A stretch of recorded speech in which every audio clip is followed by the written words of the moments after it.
雪白世界下，车子几乎灭顶，极端暴风雪强袭美国加州和内华达州，车辆塞在路上，差点被大雪活埋。At least 60 miles of the Interstate 80 highway is closed in California because of high winds and low visibility from a dangerous winter storm.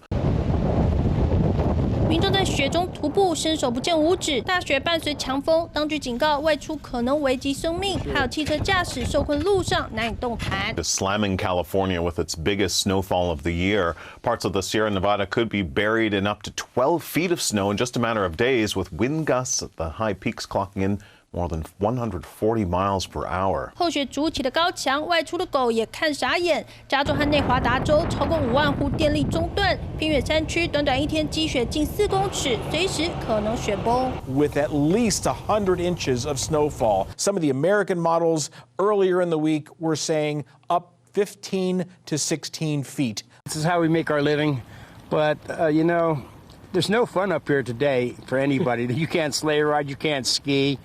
You know, you're wasting your time. It's 每年这时热闹的滑雪胜地，雪大到无法开门，暴雪让铲雪机寸步难行。气象预估，这波冰风暴最晚可能持续到下周3，但对当地来说也并非都是坏消息。